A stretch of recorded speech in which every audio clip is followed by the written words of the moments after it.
मैं जन्म नहीं लेता, मैं घटता बढ़ता नहीं, मैं सभी जीवों का ईश्वर हूं।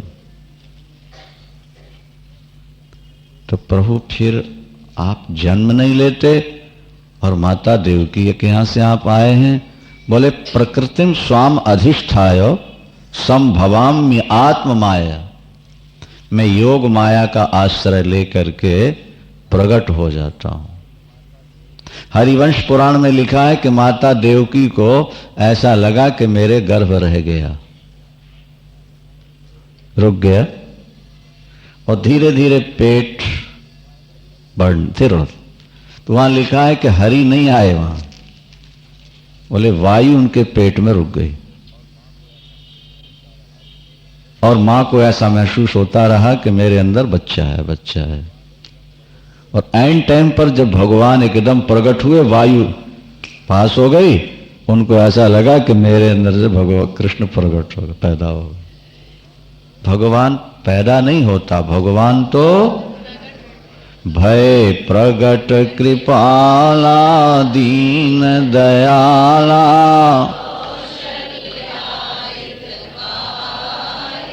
हर्षित महतारे मुनि मनहारी, अद्भुत रूप भी भय प्रगट कृपाला। क्या लिखा? प्रकट। परमात्मा प्रकट होता है, जन्म नहीं लेता। भगवान कहते प्रकृतिम स्वाम अधिष्ठाय संभवामी आत्ममाया। कब कब आते हो ठाकुर आप मृत्युलोक में? बोले यदा यदा ही धर्मस्य ग्लानिर्भवति भारत अभ्युत्थानमधर्मस्य तदात्मानं सृजाम्य, परित्राणाय साधूनां विनाशाय च दुष्कृतां धर्म संस्थापनार्थाय संभवामि युगे युगे। महाभारत के सीरियल में भी ये श्लोक बोला जाता था, धर्म संस्थापनार्थाय संभवामि युगे युगे। ये दोनों श्लोक, यदा यदा ही धर्मस्य, भगवान के अवतार का उद्देश्य राक्षसों को मारना नहीं है खाली। राक्षस तो संकल्प मात्र से मर जाएंगे। भगवान का अवतार होता है धर्म संस्थापनार्थाय, धर्म की स्थापना करने। जब आसुरी भाव यहां बढ़ता है, जब भौतिकवाद बढ़ता है, तो आसुरी संपत्ति बढ़ने लगती है। चार पुरुषार्थ है ना मनुष्य के, चार पुरुषार्थ माने गए, धर्म, अर्थ, काम और मोक्ष। ये दो दो का जोड़ा है, अर्थ और काम, धर्म और मोक्ष, ये दो। जब नास्तिक दुनिया में बढ़ते हैं तो दो का बोलबाला होता है, अर्थ और।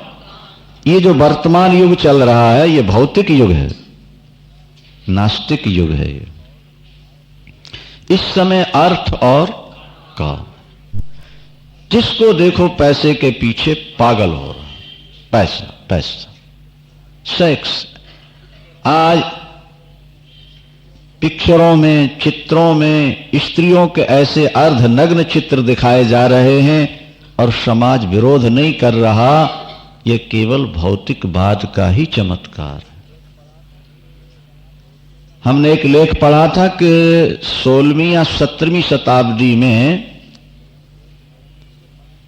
इंग्लैंड में एक लड़की को मंच पर लाके अभिनय कराया गया था, तो उस डायरेक्टर को सरे बाजार में कितने चाबुक की सजा दी गई थी।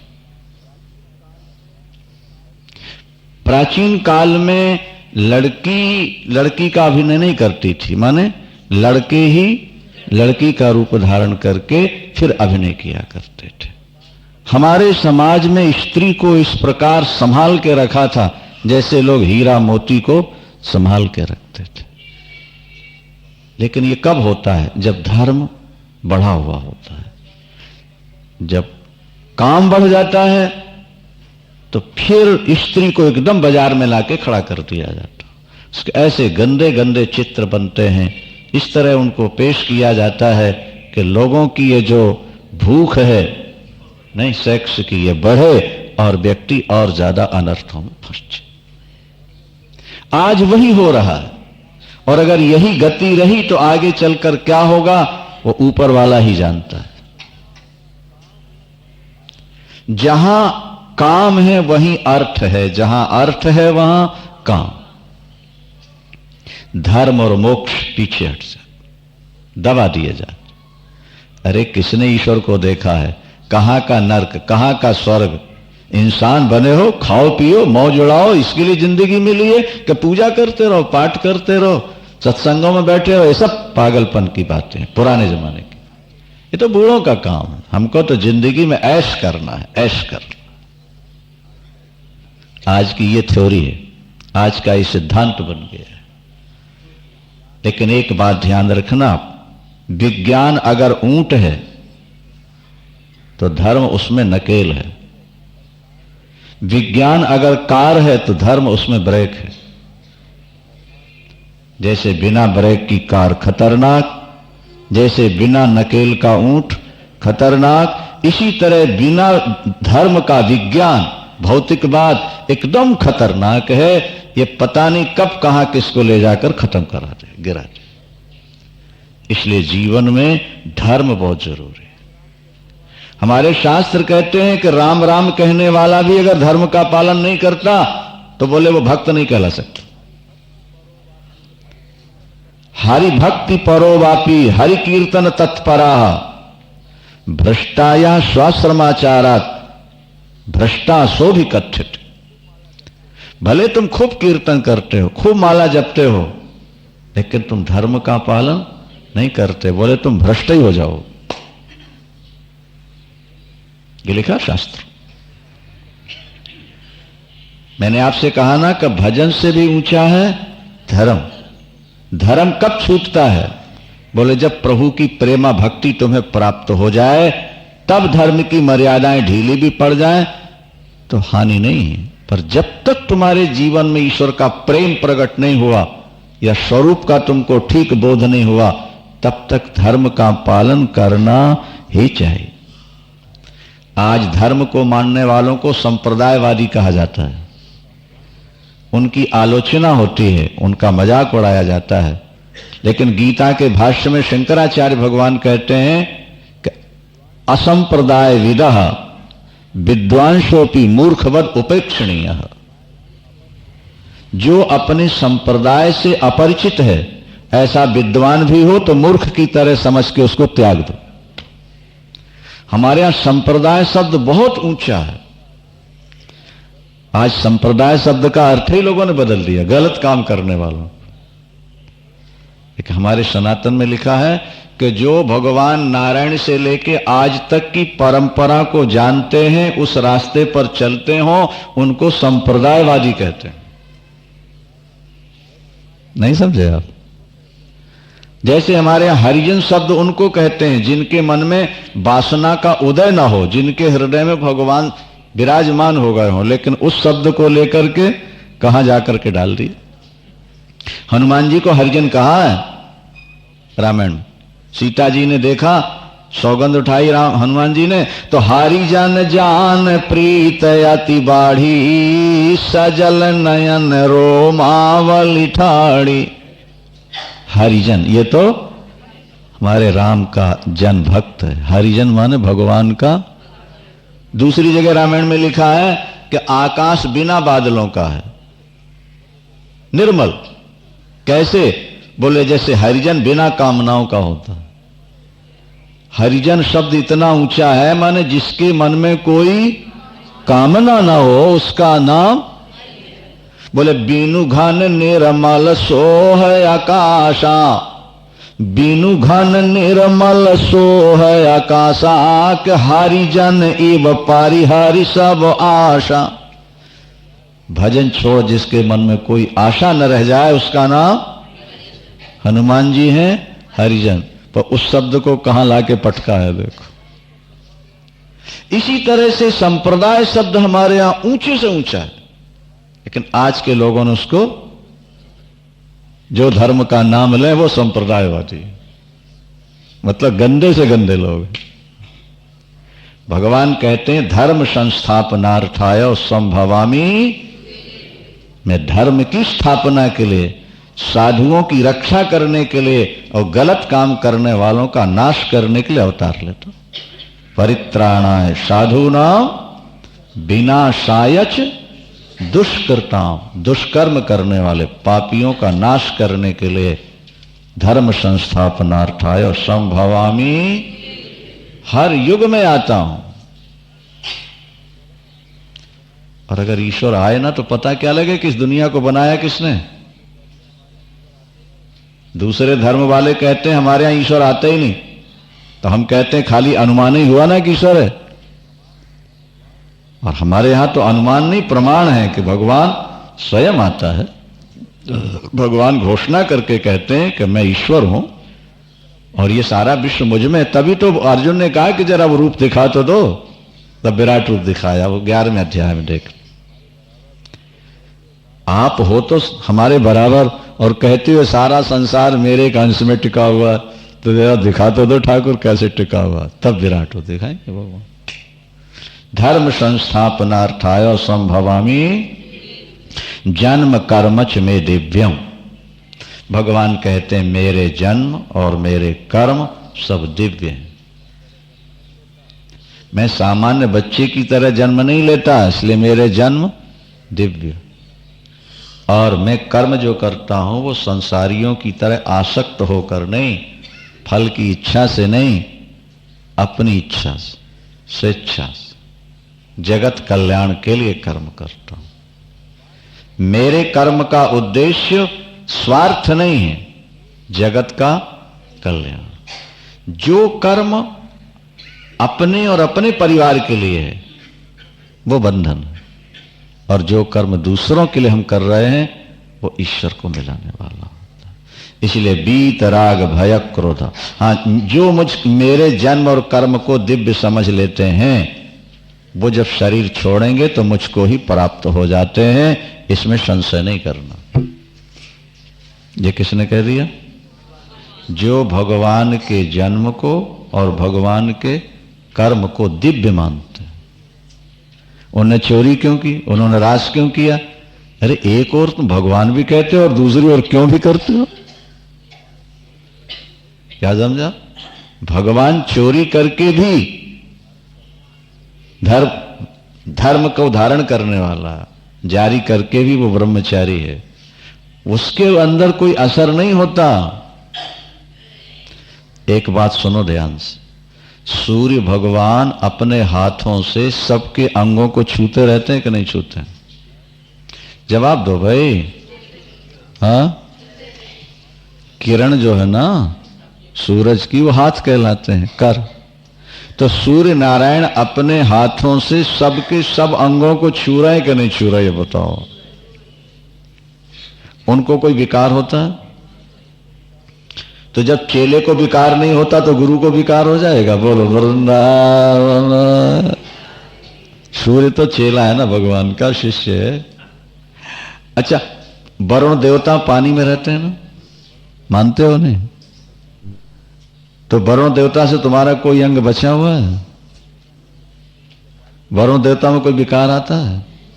अच्छा, वायु देवता से तुम बचे हो, तुम्हारा कोई अंग बचा है, उनमें कोई विकार आ रहा है? तो जब वरुण देवता में विकार नहीं आता, सूर्य देवता में विकार नहीं आया, वायु देवता में विकार नहीं आया, तो इनको बनाने वाले भगवान में कोई विकार आ जाएगा? बोलो। फिर संशय क्यों करते हो भगवान ने ऐसा क्यों किया, भगवान ने ऐसा क्यों किया? अरे भगवान सब कुछ करके भी अकर्ता है और जन्म लेके भी अजन्मा है। वो सब कुछ करेगा फिर भी दिव्य है। वो कमल के पत्ते में कौन से परमाणु जोड़ता है कि पानी से गीले नहीं होते? पारा है ना, पारा, कपड़े की में पोटली बांध लो और महीने भर रखे रहो, और जरा सा नहीं चिपकेगा वो, और लिक्विड है।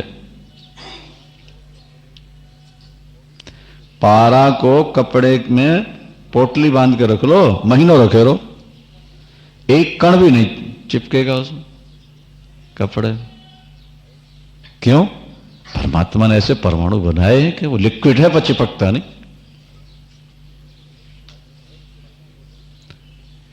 ये जो शहद की मक्खी होती है ना, शहद की बाल्टी में उसको डुबा दो, फिर ऊपर आ जाएगी, उसके पंखों में शहद चिपक। और ये जो मक्खियां तुम्हारे घरों में रहती हैं, एकदम चिपक जाएगी। उस मक्खी के परों में शहद का असर नहीं होगा, इन मक्खियों में हो जाता है, क्योंकि वो शहद को बनाती है। इसी तरह भगवान संसार को बनाता है, इसलिए संसार के कोई दोष उस पर असर नहीं करते, दूसरों पर असर हो जाते। बोलो वृंदावन। जन्म कर्मच में दिव्यम, मेरे जन्म और कर्म।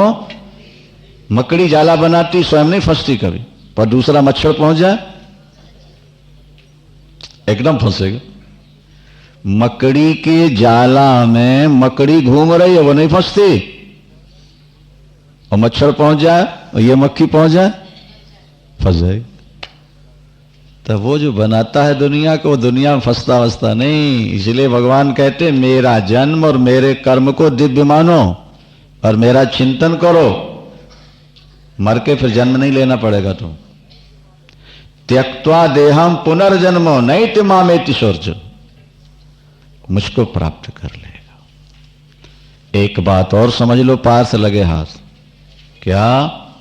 ये यथा माम प्रपद्यन्ते तांस तथैव भजामि मम वर्तमान वर्तन्ते मनुष्या पार्थ सर्वशाः। बहुत अच्छा श्लोक, याद रखने वाला। भगवान इस श्लोक में कहते हैं जो व्यक्ति मेरा जैसे भजन करते हैं, मैं भी उनका वैसा ही भजन करता। तुम जैसा ठाकुर को चाहोगे, ठाकुर वैसा ही तुम्हें चाहेगा।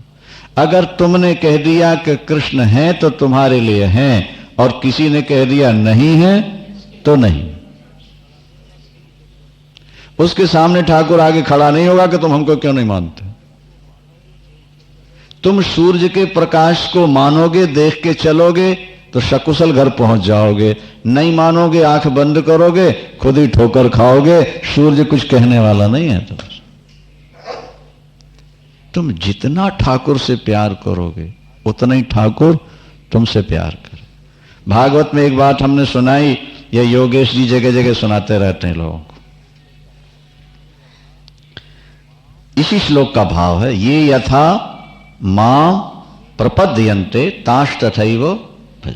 जो मुझको जैसे भजता है। तो हमने सुनाया था कि भाई मान लो आपने अपनी जायदाद का 1/8वां हिस्सा भगवान को दे दिया, तो भगवान क्या करेगा? वो भी अपनी जायदाद का। तो आपका कितना है और उसका कितना है जरा देख लो। क्या आप देकर घाटे में रहोगे या फायदे में रहोगे? अगर 1/2 दे दो भगवान को अपनी जायदाद का, तो वो भी 1/2 देगा। फिर कंजूसी काहे को करते हो? बोलो वृंदावन। तुम एक कदम चलोगे भगवान की ओर, तो वो भी एक कदम चलेगा। तुम्हारा कदम तो छोटा है ना, पर उसका कदम रोजारी पृथ्वी नाप लेता है एक कदम। तुम जैसा व्यवहार करोगे ईश्वर के साथ, ईश्वर भी तुम्हारे साथ वैसा ही व्यवहार करता। अभी हमने आपको सुनाया था ना कि भाई केवट ने गंगा तट पर गंगा जल से भगवान राम के चरण धोए, तो भगवान राम ने कृष्ण बनकर केवट को सुदामा बनाया और सुदामा के चरण अपने आंसुओं से धो दिए।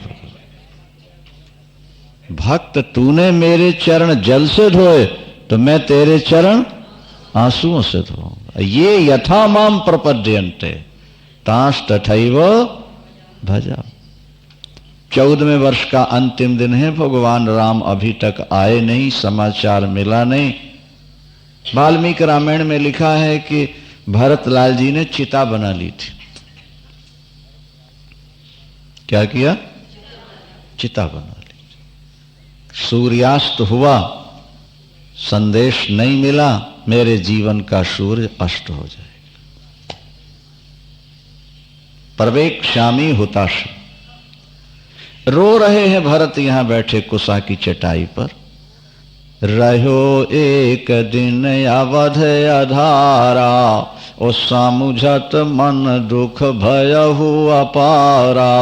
के कारण कवन नाथ नहीं आयो, ओ जानि कुटिल कीधो मोहि बिसरायो।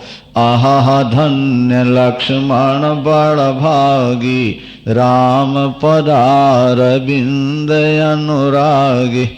क्व कपटी कुटिल मोहि प्रभु चिन्हा, ताते नाथ साथ नहीं लीना।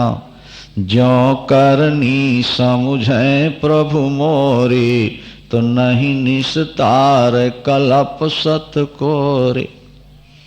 प्रभु आपने मुझे कुटिल समझ लिया, कैकेयी के पक्ष का मान लिया, इसलिए आपने मुझे ठुकरा दिया, लखन को साथ ले गए आप। आहा धन्य लक्ष्मण बड़ भागी। लखन भैया तुम तो बड़े भाग्यवान हो। राम पदार बिंद अनुरागी। मेरे राघव प्रभु, अगर मेरे पापों की ओर देखोगे तो कल्प वर्षों तक मेरा नरक से उद्धार नहीं हुआ। मैंने बहुत पाप किए हैं प्रभु, बड़ा पापी हूं, क्योंकि मेरे कारण आपको वनवास हुआ, मेरे कारण ही माता कौशल्या को विधवा होना पड़ा, मेरे कारण भगवती जानकी का अपहरण हुआ, मेरे ही कारण भैया लखन को शक्ति लगी। सारे अनर्थों का कारण तो मैं हूं ना। ज्यों करनी समुझे प्रभु मोरी, तो नहीं निस्तार कल्प सत। सैकड़ों कल्प वर्षों तक मेरा उद्धार।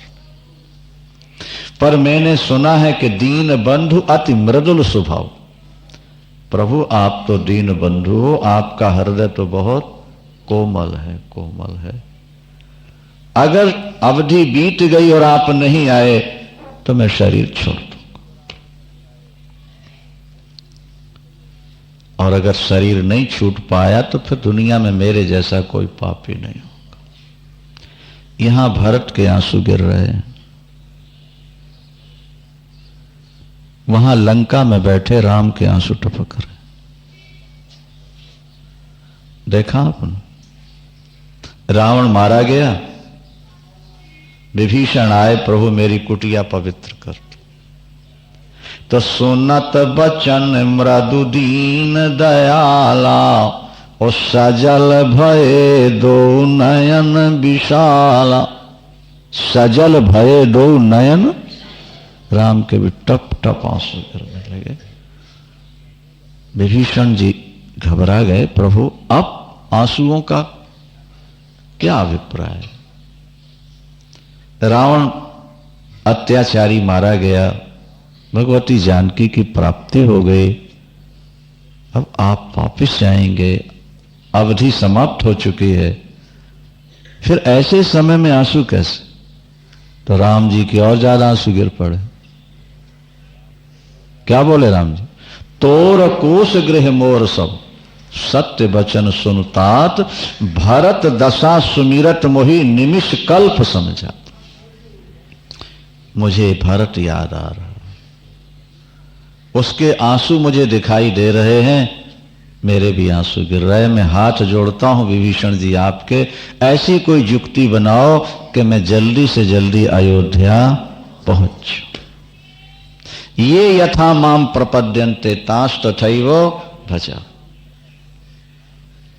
आप ईश्वर को मानोगे, ईश्वर आपको मानेगा। आप, वेद में एक मंत्र आता, अस्ति चेद अस्ति और नास्ति चेद नास्ति। आपने कहा ईश्वर है तो आपके लिए ईश्वर है और आपने कह दिया नहीं है ईश्वर, तो वो आपके सामने आने वाला नहीं। आप ईश्वर को मान लोगे, आपका लोक और परलोक दोनों बन जाएंगे। आप ईश्वर को नहीं मानोगे, लोक भी बिगड़ेगा और परलोक। भोग भोग लो थोड़े दिन जवानी में, अंत में तुम्हारे फेफड़े सड़ेंगे, बीमारियां लगेंगी। भोगे रोग भयम, क्या?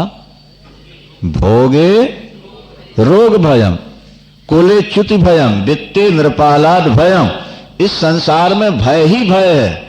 ज्यादा धन कमा लो तो राजा से भय, चोरों से भय, क्या? सुंदरता मिली है तो बुढ़ापे से भय, जन्म मिला है तो मौत से भय, संपत्ति मिली है तो विपत्ति से भय। यहां तो हर जगह भय भय। ज्यादा भोग भोगोगे पागल बन के तो भोगे रोग भय, भोगों से रोगों का भय आ जाए। ये बड़े आदमी ज्यादा बीमार क्यों रहते हैं? उसकी यही तो थ्योरी है कि इनको मिल गया पैसा अनाप शनाप, तो खाना पीना भी इनका अनाप शनाप, विषय भोग भी अनाप शनाप, तो थोड़े दिन के बाद चल।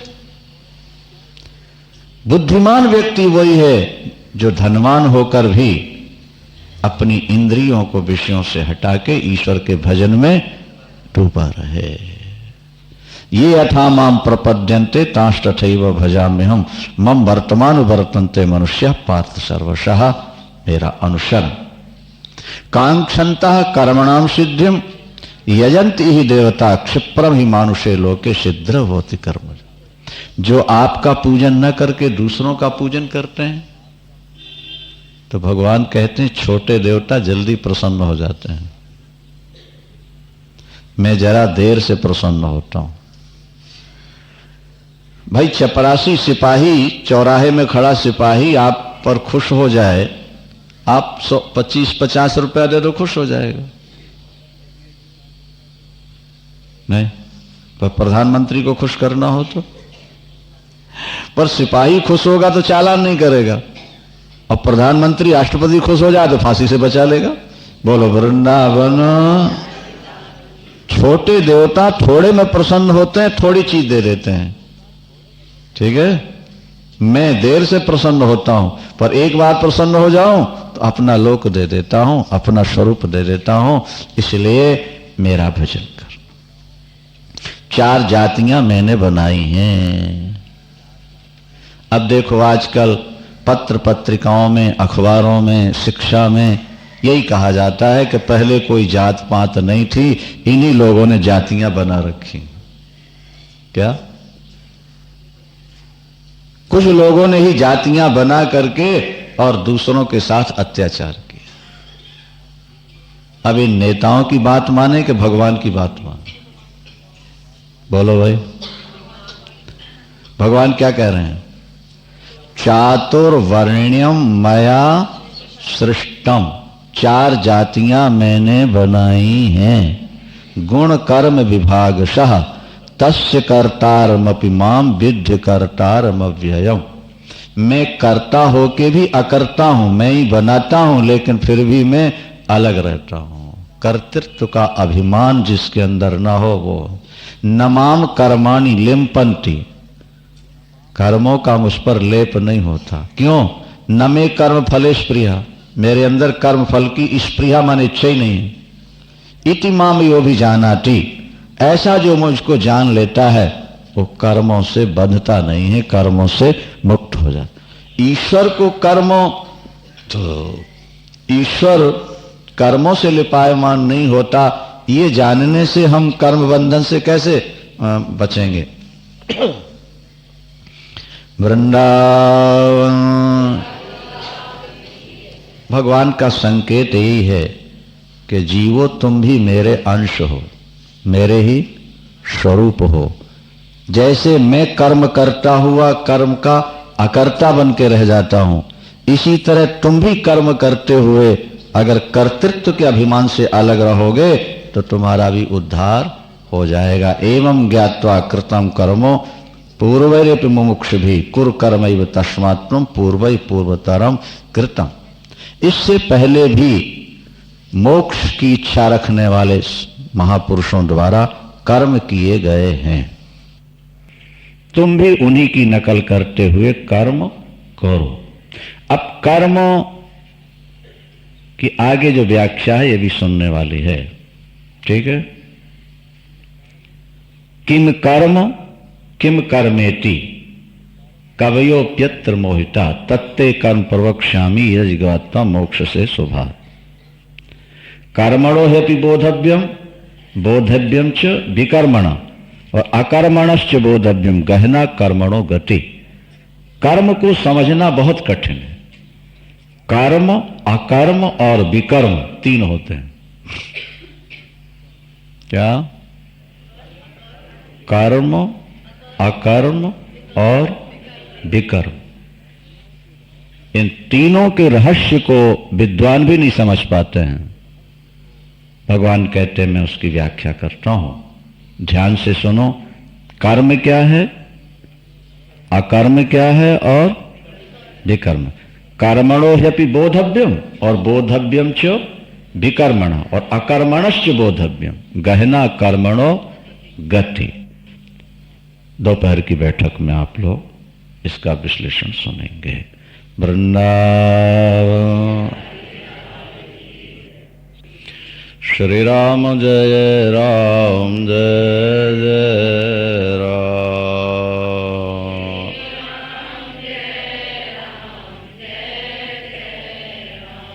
श्री राम जय राम जय जय राम।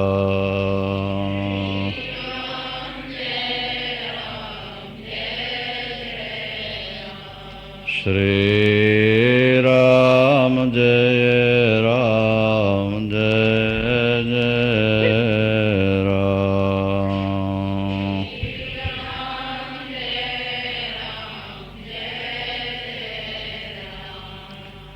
धर्म की अधर्म का प्राणियों में विश्व का गोहत्या गौ माता की हर हर महा शिवा के बिहारी। भगवान कृष्ण ने प्रतिज्ञा की कर्मणो ह्यपि बोधव्यम और बोधव्यम च विकर्मण और अकर्मणश्च बोधव्यम गहना कर्मणो गति। कर्म क्या है, अकर्म क्या है और विकर्म क्या है, इसे मैं कहूँगा। भगवान कहते हैं कर्मण्य कर्मयः पश्येत अकर्मणि च कर्मयः सबुद्धिमान मनुष्येषु सयुक्तः कृष्ण कर्म कृत। कर्मणि माने कर्म में अकर्म को देखना और अकर्म में कर्म को देखना। ऐसा जो देखता है वो मनुष्यों में बुद्धिमान है, वही सबसे बड़ा योगी है। उसने सब कुछ कर लिया, सब कुछ समझ लिया। इसकी सरल व्याख्या यह है, कर्म में अकर्म को देखना है और अकर्म में कर्म को देखना है। ज्ञानी व्यक्ति कर्म करता हुआ भी अकर्ता है, इसलिए कि वो समझ चुका है क्रिया इंद्रियों से होती है, कारण से होती है, आत्मा उससे भिन्न है।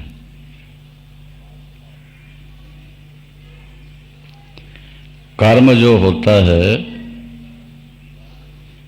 वो आत्मा से नहीं होता है, कर्म इंद्रियों से होता है। क्या? कर्म इंद्रियों से होता है, आत्मा की साक्षी में।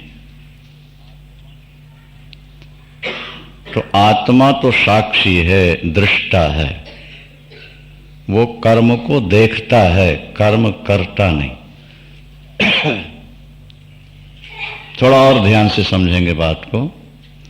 कर्ता और कर्म एक नहीं हो सकते। कर्म और कर्ता ये दो अलग होते हैं हमेशा। कठिन है थोड़ा, पर समझने का प्रयास करना है अपने को। जैसे आपने कोई फल उठाया, नहीं, अगर आप अपने को कर्ता मानते हैं तो फल को कर्म मानना पड़ेगा। फल उठा करके यहां से वहां रखा, तो आप और फल दोनों एक हैं कि अलग अलग हैं? अलग अलग हुए ना। कर्ता कर्म नहीं हो सकता,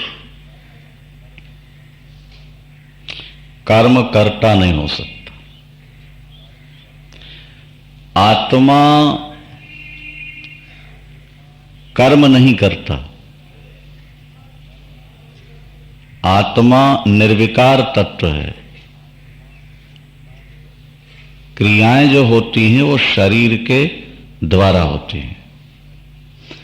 जिस क्रिया के साथ कर्तापन का अहंकार जुड़ता है वो कर्म कहलाता है, और जिस क्रिया के साथ कर्तापन का अहंकार नहीं होता वो कर्म होने के बाद भी अकर्म ही कहलाता है, निर्बीज रहता है।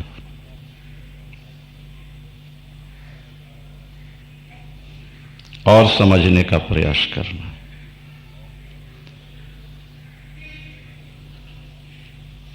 जिस कर्म के साथ आपका अहंकार न जुड़े, वो कर्म हो जाए,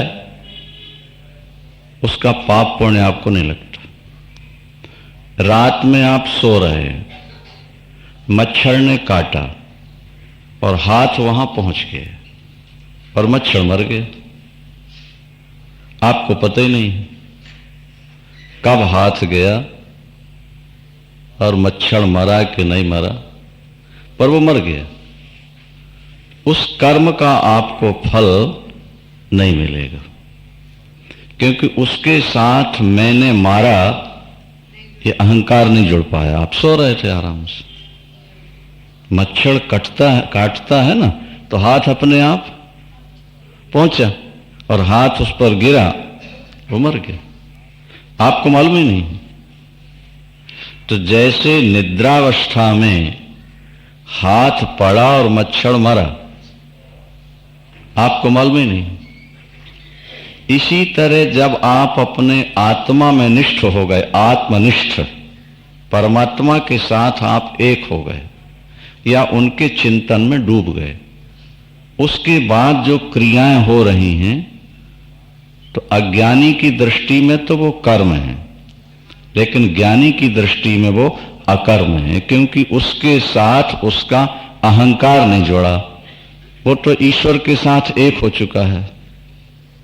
नहीं, अब शरीर से जो क्रियाएं हो रही हैं उसका फल उसके साथ नहीं जुड़ सकता है। और अज्ञान अवस्था में मैं कर्म नहीं करूंगा,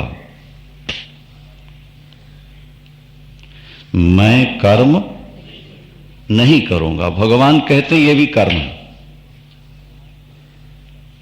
मैं कर्म नहीं करूंगा या मैं कर्म नहीं कर रहा, वहां अभिमान जुड़ गया ना, मैं नहीं करता। जैसे एक व्यक्ति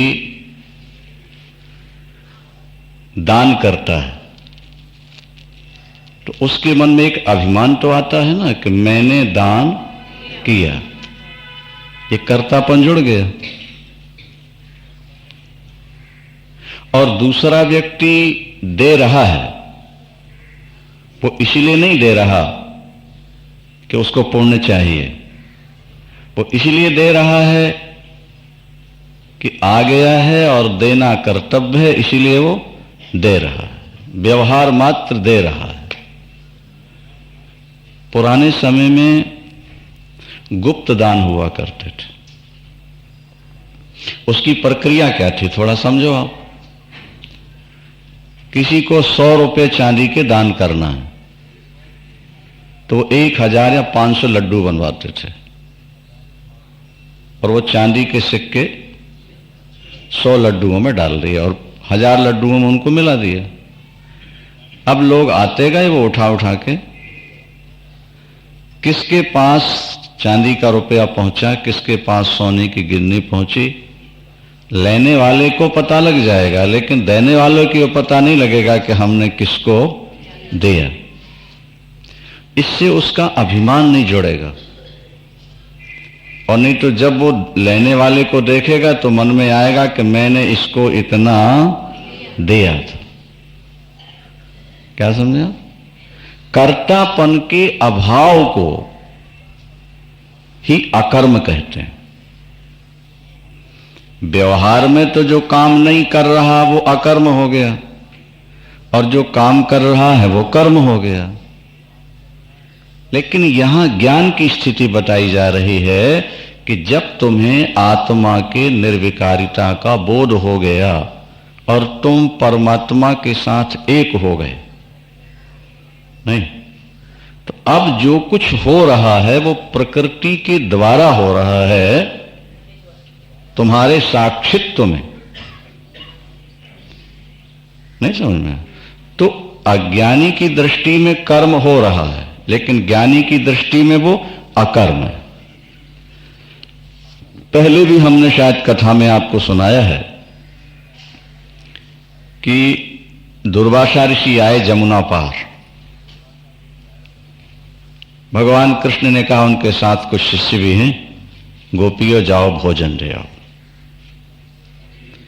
गोपियों ने कहा भगवान यमुना है बीच में, पार कैसे करेंगे? जाओ यमुना से कह देना यदि कृष्ण बाल ब्रह्मचारी हैं, सर्व दोषों से रहित हैं, तो हमें मार्ग दे दो। गोपियां एक दूसरे का मुंह देख के मुस्कुराने लगी। भगवान कृष्ण कहते हैं यदि कृष्णो बाल जति, यदि कृष्णो बाल यति सर्वदोष विवर्जिता, समस्त दोषों से रहित हो तो तरही में देहि मार्गम कालिंदी सरितांबरे, हमें रास्ता। गई और जैसे प्रार्थना की रास्ता मिल गया उनको, यमुना सूख गई। दुर्वासा के पास पहुंची तो जितनी थाली ले गई थी भोजन की अकेले ने खा लिया, बहुत भूखे थे। जब वापस लौटने लगी तो बोली भगवान बीच में यमुना पड़ेंगी। आई कैसे? बोले भगवान ने ये मंत्र दिया था तो आ गई, उन्होंने रास्ता दे दिया। दुर्वासा ने कहा तो तुम जाते हुए ये कह दो कि यदि दुर्वासा ने भोजन ही न किया हो तो इस सत्य के आधार पर रास्ता दे दो। अब और ज्यादा आश्चर्य हुआ, हमारी आंखें हमको धोखा दे रही हैं। लोग कहते ना भाई हमने अपनी आंखों से देखा है, सुनी सुनाई बात नहीं है। तो आंखों का देखा तो मिथ्या नहीं हो सकता ना। हमने देखा कि हमारे सामने खाया और ये कहते हैं खाली दूरबा खाने वाले कभी भोजन किए ही ना हो तो रास्ता दे दो। पर गई और जैसे प्रार्थना की फिर रास्ता मिल गया। अब उन्होंने आके भगवान कृष्ण से प्रश्न किया कि प्रभु ये स्थिति है, आप बाल ब्रह्मचारी कैसे और दुर्वासा जी निराहारी कैसे, हमें यह बताइए, क्योंकि हमने खाते देखा है उनको। भगवान ने कहा देखो गोपियों, क्रिया में भेद नहीं होता है, भाव में भेद हो जाए तो फल में भेद हो जाता है। क्या समझे आप? क्रिया में भेद नहीं, भाव में भेद होता है। बेटी आई है 6 महीने के बाद ससुराल से, पिता उसको भी गले लगा लेता है, और पत्नी बहुत दिनों के बाद मिली, उसको भी गले लगा लेता है। क्रिया तो एक सी दिख रही है ना, लेकिन भाव में अंतर है कि नहीं, बोलो। हाँ, तो फल में अंतर होगा नहीं होगा? क्रिया क्रिया शैवापि सर्वत्र परम कामो न विद्यते, वल्लभाचार्य महाप्रभु रास पंचाध्यायी के प्रकरण में लिखते हैं। ध्यान से सुनना बात। भगवान कृष्ण ने कहा, गोपांगनाओं, दुर्वासा ज्ञानी है। मैंने गीता में कहा है, आगे मिलेगा आपको 15वें अध्याय में, जो भूख लगती है ना, ये आत्मा को भूख नहीं लगती, प्राणों को भूख नहीं लगती, ये तो भगवान ही नाभि कुंड में अग्नि के रूप से प्रकट होते हैं।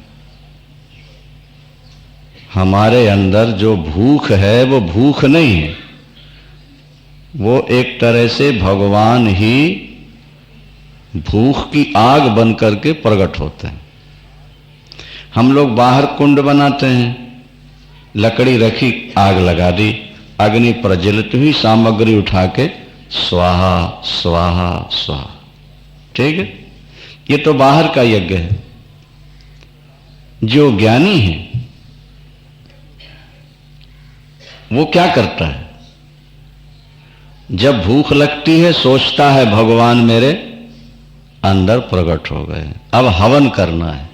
वो हाथ से ग्रास उठाता है और ये भावना करके कि मैं हवन कर रहा हूं, वो छोड़ता चला जाता है। बाहर से देखने में लग रहा है कि वो भोजन कर रहा है, लेकिन वो अपनी दृष्टि में परमात्मा रूपी अग्नि में हवन कर रहा है।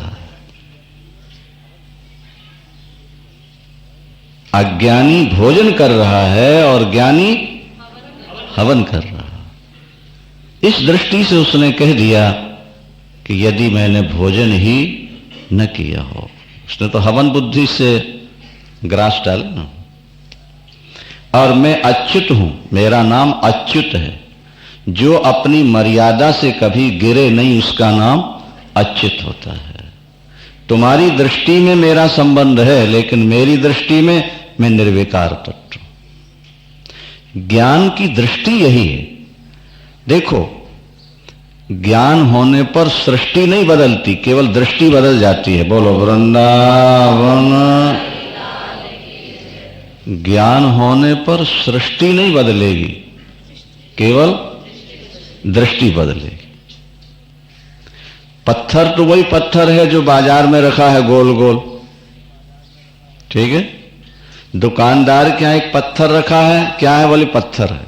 उसी को लाके मंदिर में स्थापित कर दिया, पत्थर नहीं बदला, अब दृष्टि बदल गई, अब भाव बदल गया।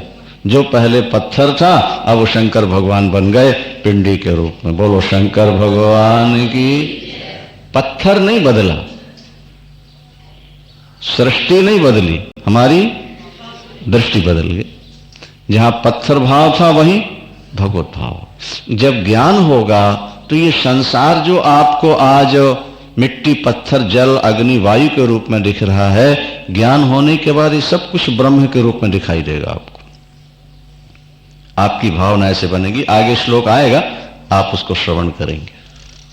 ब्रह्मार्पणम ब्रह्म हविर ब्रह्मागणो ब्रह्मणा होतम, ये आगे भगवान चर्चा करेंगे, ये समझने की बात। तो कर्म और अकर्म, द्वारिका जी में एक प्रसंग सुनाया था भागवत का कि सनकादिकों ने ब्रह्मा जी से प्रश्न किया था कि विषय चित्त में प्रवेश कर गए हैं और चित्त विषयों में प्रवेश कर गया है, इन दोनों को अलग करने का उपाय क्या है? तो ब्रह्मा जी को इसका उत्तर नहीं आया, क्योंकि वो सृष्टि में लगे थे। उन्होंने भगवान का स्मरण किया। भगवान नारायण हंस के रूप में प्रकट हुए। सनकादिकों ने प्रणाम किया और पूछा, को भगवान, आप कौन हैं? सनकादिकों ने हंस भगवान से पूछा, आप कौन है? हंस भगवान ने उत्तर दिया कि पंचभूत की दृष्टि से जो शरीर आपका सोई मेरा, और चेतन की दृष्टि से जो आपका चेतन सोई मेरा चेतन। तो फिर आप कौन है? ये प्रश्न गलत है तुम्हारा। क्या? तो सनकादि समझ गए कि कोई सामान्य पक्षी नहीं है। तो फिर परिक्रमा की, प्रणाम किया,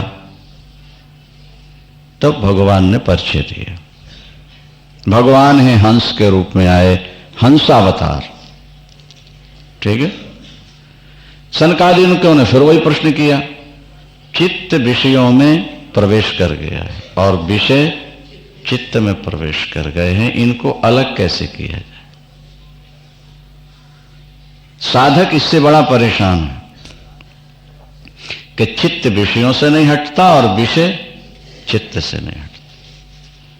हंस भगवान ने कहा कि विषय भी माया से बने हैं और तुम्हारा चित्त भी माया से बना हुआ है। माया के गुण गुण में व्यवहार कर रहे हैं। तुम चित्त से अलग हो, तुम अपने स्वरूप में बैठ जाओ, बाहर जो होता है होने दो, उससे तुम्हारा क्या बिगड़ने वाला है? बोलो वृंदावन। तुम्हारा बिगाड़ तो तब होता है जब तुम चित्त को अपना स्वरूप मान लेते हो। चित्त से ही तुम अलग हो और चित्त संसार में है, तो चित्त को संसार में रहने दो, तुम अपने आप में मस्त हो जाओ। माने हंस क्या करता है? दूध और पानी को अलग अलग करता है। तो हंसावतार भगवान ने क्या किया? चित्त से आत्मा को अलग कर दिया। तुम आत्मा हो, तुम चित्त नहीं हो, तुम मन बुद्धि नहीं हो, तुम इंद्री नहीं हो, तुम पंच महाभूत नहीं हो। ये तो प्रकृति के विकार हैं और तुम इससे अलग हो। तो तुम अपने स्वरूप में स्थित हो जाओ, फिर चित्त के विकार तुम्हारा क्या बिगाड़ेंगे? अपने स्वरूप से स्खलित नहीं होना। सावधानी। ये सनकादिकों को समाधान मिला, उन्होंने प्रणाम किया, हंस भगवान चले गए। कहने का अभिप्राय ये कि ज्ञानी कर्म करता हुआ भी अकर्ता है और अज्ञानी चुपचाप बैठा हुआ भी कर्म का करता है, क्योंकि वो कुछ ना कुछ सोच रहा है, कर रहा है, कुछ ना कुछ अपने प्लान बनाता रहता है। अज्ञानी कर्म ना करता हुआ भी कर्म कर रहा है और ज्ञानी कर्म करता हुआ भी अकर्ता है, क्योंकि वो अपने स्वरूप में स्थित रहता है। बात समझ में आई? कर्मणि कर्म यह पश्चित। कर्मणि माने कर्मों में भी जो अकर्म को देखता है। कर्मणि कर्म यह पश्चित अकर्मणि च कर्म, और अकर्म में भी जो कर्म को देख रहा। नहीं समझे आप? एक व्यक्ति सन्यास लेता है, सब कुछ त्याग के जंगल पहुंचा और वो हर समय चेलों को सुनाता रहता है लोगों को, मैंने पत्नी छोड़ी, मैंने पुत्र छोड़ा, मैंने राज्य छोड़ा, मैंने जमीन छोड़ी। नहीं, तो कहा गया कि उसने छोड़कर भी नहीं छोड़ा। क्या समझे? छोड़कर भी। किसी ने कहा स्वामी जी अभी आपने छोड़ा नहीं, क्योंकि छोड़ते तो भूल गए होते। बोलो वही चर्चा आप करते रहते हो। ये तो व्यापार हो गया, लोगों को अपनी ओर आकर्षित करने का एक माध्यम हो गया। मैं इतना बड़ा त्यागी हूं, तो ये जो एक त्याग की प्रशंसा जो आप कर रहे हैं, प्रचार कर रहे हैं, ये त्याग करके भी आप ग्रहण किए हुए। और कुछ लोग ऐसे हैं जो ग्रहण किए हुए भी त्याग में रहते हैं, जैसे जनक। मां स्थिता जनका दया। सुखदेव जी गए ज्ञान लेने के लिए और जनक जी ने योग माया से नगरी में आग लगवा दी। सुखदेव जी के प्रश्न हैं, जनक महाराज के उत्तर चल रहे हैं। सोल्जरों ने आकर कहा सरकार सरकार नगरी में आग लग गई। उन्होंने सुना आग लगी, इशारा कर दिया, जाओ जाओ। चल रहा प्रश्न। फिर कोई दौड़ता आया, सरकार महल के समीप तक आग पहुंच गई। उन्होंने फिर उनको लौटाया।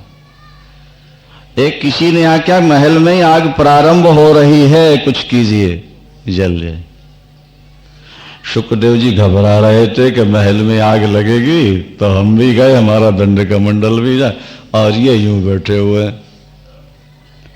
तो जब ज्यादा शोर मचाया सोल्जरों ने, तो जनक जी ने कहा, मिथिलायाम प्रदह्यायाम न मे किंचित प्रदह्यते, मिथिलायाम प्रदग्धायाम न मे किंचित प्रदह्यते। अरे भाई, मिथिला जल रही है ना, मैं तो नहीं जल रहा। क्या ये शरीर जलेगा, मैं नहीं जलूंगा, क्योंकि मैं तो नित्य शुद्ध बुद्ध मुक्त आत्मा हूं, परमात्मा का स्वरूप हूं। तो तुम बार बार में हमारे इस प्रवचन में बाधा क्यों डालते हो? ये देखो, एक व्यक्ति कर्म करता हुआ भी अकर्ता है, और दूसरा कर्म न करता हुआ भी कर्ता बन जाता है। जनक जी राज्य चलाते हुए भी अकर्ता जैसे बैठे। एक कथा आती है, महाभारत में भी है, उपनिषद में भी है। एक व्यक्ति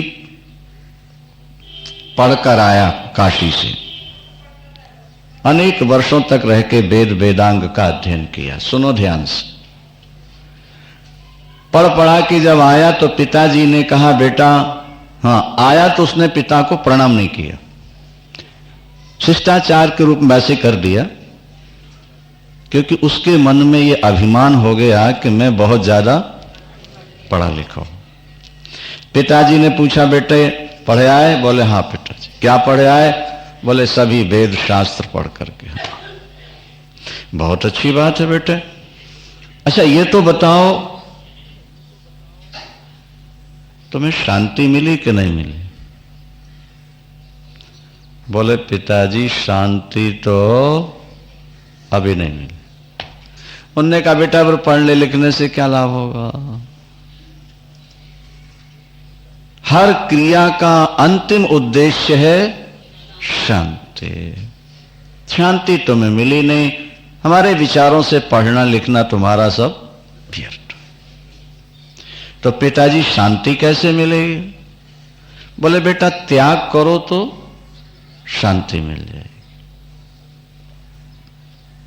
उन्होंने घर त्याग दिया,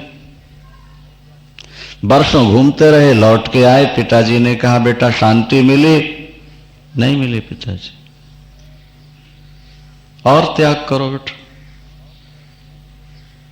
कपड़े त्याग दिए सब, खाली लंगोटी। फिर घूमते रहे बहुत दिनों तक। आए, पिताजी ने प्रश्न किया, बेटा शांति मिल गई? अभी भी नहीं मिली पिताजी, और त्याग करो बेटा। उसने सोचा कि अब और तो कुछ रहा नहीं त्यागने को, यह शरीर ही है, इसलिए शरीर को भी त्याग दूं। चिता बना ली, जलने को तैयार। पिताजी आ गए, पूछा, बेटा क्या कर रहा है ये? पिताजी आप कहते हो त्याग करो त्याग करो, जो कुछ था वो तो सब त्याग दिया, अब रह गया था केवल शरीर। आप कहते हो त्याग करो, इसको भी त्याग देता हूं। उन्होंने कहा, बेटा शरीर त्यागने से भी शांति नहीं मिलेगी। तो पिताजी फिर हम क्या त्यागें? कितना सुंदर उत्तर है।